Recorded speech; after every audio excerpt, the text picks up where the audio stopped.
Assalamualaikum semuanya. Hari ini kita akan belajar tentang materi khutbah, tabligh, dan dakwah. Adapun tujuan kita mempelajari materi ini adalah untuk tahu dan menganalisis pelaksanaan khutbah, juga tabligh, dan dakwah dengan baik. Yang kedua, menganalisis ketentuan khutbah, pengelompokan khutbah, pengertiannya dengan benar. Yang ketiga, kita juga akan tahu dan bisa menganalisis tentang syarat-syarat menjadi khatib, syarat-syarat dua khutbah, rukun khutbah dengan baik. Yang keempat, materi ini bertujuan untuk tahu bagaimana adab sholat Jumat yang benar dan adab sholat 2 hari raya atau sholat Idain.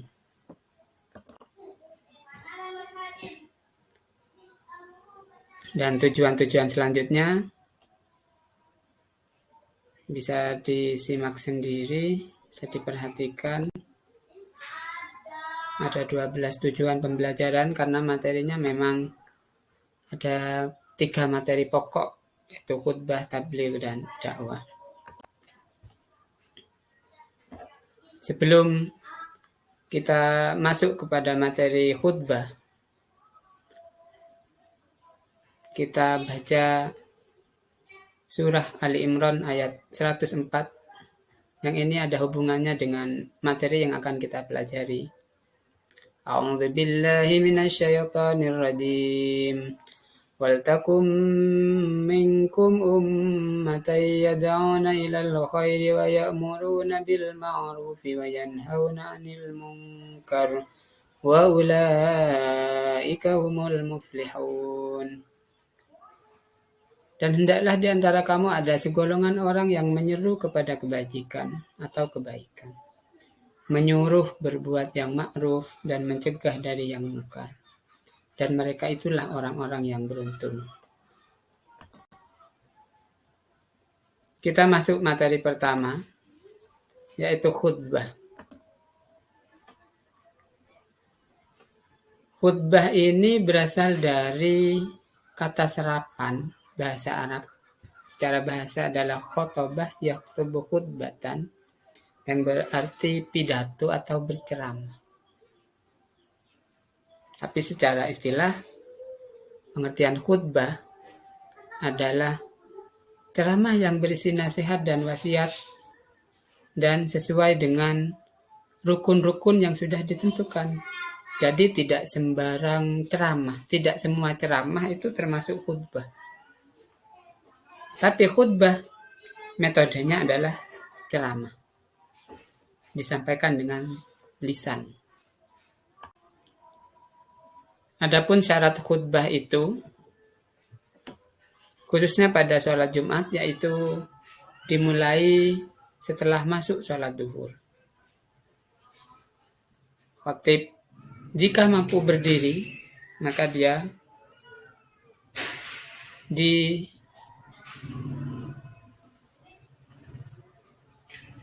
dilakukan secara berdiri. Khutbah ini dibagi dua, ada khutbah pertama, maka di sela-sela khutbah pertama dan kedua, maka khatib duduk untuk melanjutkan khutbah yang kedua. Suara khatib harus dapat didengar jamaah. Kalau sekiranya tidak terdengar sampai seluruh jamaah, maka diusahakan memakai pengeras suara. Khatib di saat membaca khutbah harus dalam keadaan suci dari hadas, baik itu hadas kecil ataupun hadas besar, dan menutupi aurat. Rukun khutbah adalah sesuatu yang harus dilakukan ketika khutbah itu dibacakan. Jadi teks-teks khutbah itu ada aturannya. Jika rukun ini ditinggalkan 1 atau 2 atau lebih, maka khutbah tersebut tidak sah. Dan itu juga berpengaruh kepada sholat Jumat seseorang. Jika khutbahnya tidak sah, maka sholat Jumatnya juga tidak sah. Yang pertama, rukun khutbah itu adalah membaca hamdalah atau memuji Allah. Lafadznya bisa disesuaikan bahwa isinya adalah tentang pujian terhadap Allah. Yang kedua adalah membaca syahadat. Yang ketiga, bersolawat kepada Nabi. Dari solawat yang paling pendek sampai yang mungkin yang agak panjang. Seperti solawat Ibrahimiyah atau bisa disesuaikan dengan kemampuan khotib. Solawat mana yang mau dipilih menjadi teks khutbah yang akan dia bacakan di khutbah tersebut. Yang keempat, rukun khutbah itu adalah berwasiat takwa. Makanya dalam setiap khutbah mungkin kita pernah mendengar ittaqullah, ittaqullah. Maka itu adalah tentang wasiat takwa. Yang kelima adalah membaca salah satu surat Al-Quran atau ayat Al-Quran. Mungkin bisa disesuaikan dengan tema khutbah apa yang disampaikan di saat itu. Maka ayat Al-Quran mana yang cocok dengan materi khutbah tersebut. Yang keenam atau yang terakhir itu adalah mendoakan kaum muslimin pada khutbah kedua. Syarat khotib itu siapa saja? Apakah setiap orang boleh menjadi khotib? Yang pertama, yang pasti adalah khotib itu adalah seorang laki-laki. Tidak diperkenankan seorang wanita menjadi khotib karena seorang wanita tidak wajib sholat Jumat. Islam, baligh dan berakal sehat, mengetahui syarat dan rukun khutbah, suci dari 2 hadas, suaranya jelas dan dipahami jamaah. Kalau jamaahnya lingkungannya adalah berbahasa Jawa, bisa disampaikan dengan bahasa Jawa, atau mungkin lingkungannya adalah berbahasa Inggris, maka disampaikan dengan bahasa di lingkungan tersebut.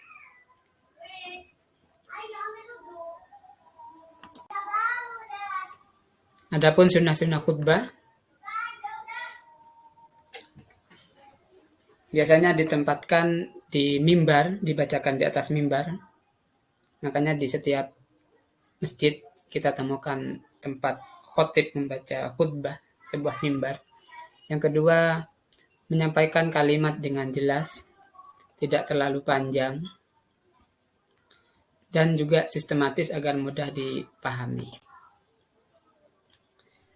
Setelah kita mempelajari tentang khutbah, ketentuan khutbah, maka yang kedua, materi kedua ini adalah tabligh. Tabligh itu adalah menyampaikan. Makanya orang yang seorang ustadz atau seorang penceramah, ketika dia berpidato, maka disebut banyak, ada yang beberapa disebut dengan muballigh, orang yang menyampaikan. Dalil tabligh itu ada di Al-Ahzab ayat 39. Yang ketiga materi kita adalah dakwah. Dakwah ini menyeru. Da'a yad'u kalau dalam bahasa Arab, atau kegiatan menyeru, mengajak seseorang atau kelompok kepada satu kebaikan.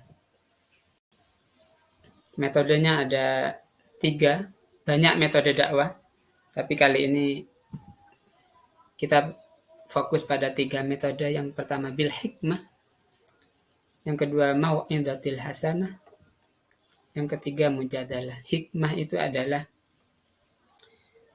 dengan cara yang bisa ditiru dengan baik. Mau'izatul hasanah dengan cara-cara yang baik. Mujadalah itu berdiskusi, disesuaikan dengan kondisi masyarakatnya, siapa yang mau diajak baik atau diajak menuju kebaikan. Kalau tingkat pendidikannya tinggi, kita pakai metode mujadalah. Tapi kalau kita berdakwah di lingkungan orang awam, maka kita sampaikan dengan hikmah atau mau'izatul hasanah. Media dakwah bisa lisan, pidato, ceramah, dan lain-lain. Atau dengan tulisan, menulis artikel, kolumnis, atau di media sosial.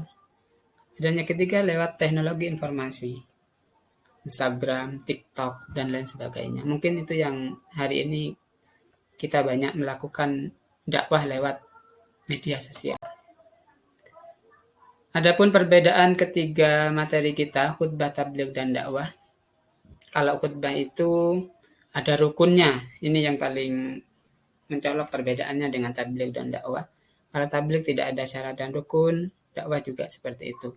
Dakwah bisa disampaikan melalui media apa saja, tapi khutbah Jumat hanya bisa dilakukan melewati ceramah. Mungkin itu materi yang bisa kita pelajari. Kurang dan lebihnya saya mohon maaf. Wal afu minkum. Wassalamualaikum warahmatullahi wabarakatuh.